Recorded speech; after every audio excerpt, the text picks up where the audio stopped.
Jollof rice. It's an African rice dish that's popular at African parties. There's a lot of variation on how to make it. Here's how I make it. I start by measuring 1 kilogram of rice. This isn't the normal rice I use. Usually it's basmati, but you can use basically any type of rice. This is just what I had at the time. I pour the rice into a big bowl and add cold water. I gently massage the rice to wash it, then pour the water out. You will want to repeat washing the rice until the water pours out clear. Now I grab a large pot and pour in some oil. I use peanut oil for this batch. Of course, if you're allergic to peanuts, do not use peanut oil. I use enough oil to cover the bottom of the pan. Now I turn the stove on to warm up the oil. I grab an onion. Depending on the size, you may want to use 2. I wash it, cut the ends off, and remove the skin. Then, instead of chopping the onion myself, I cut it in half, put it in the blender, and I turn the blender on. I added a tiny bit of water to help blend the onion, but you don't want to add too much. Once it is sufficiently blended, I pour it into the hot oil, turn the heat down, stir it, and let the onion simmer until it looks like this. At this point, I should have squeezed about half a tube of tomato puree into the onion and let it simmer for about 10 more minutes, but I forgot it until later. While that's cooking, I cut 2 red peppers, making sure to remove the seeds, and I put them in the blender.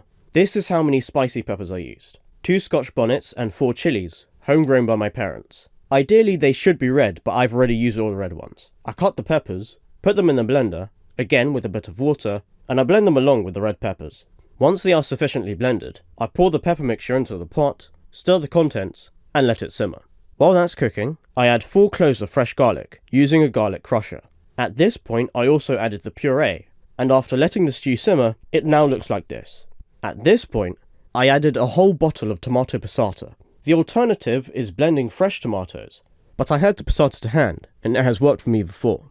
And here's me washing the bottle and adding the remaining passata. Then I add a block of frozen ginger, and then the spices. These are the spices I used. 3 bay leaves, 3 Maggi cubes, a handful of pimentos, a nutmeg that I ground, a chicken stock cube, a teaspoon of some seasoning, literally labelled Jollof Rice seasoning, a sprinkling of salt, and about a teaspoon of curry madras. I mix the resulting stew, cover it with a lid, and I leave it to simmer, with occasional stirring, until it looks like this. Now it's time to add the rice. I pour the whole bowl into the pot, stir the pot to cover all the rice with the stew, and I pour in just enough water to cover the rice. Then I stir the rice again, cover the pot with foil, close the pot, and I leave to cook on low heat. The cooking process may take up to an hour, and you will have to stir the rice on occasion so you minimize the amount of burnt rice. But you will know when the rice is done when it looks like this. I stir the rice for the last time and serve.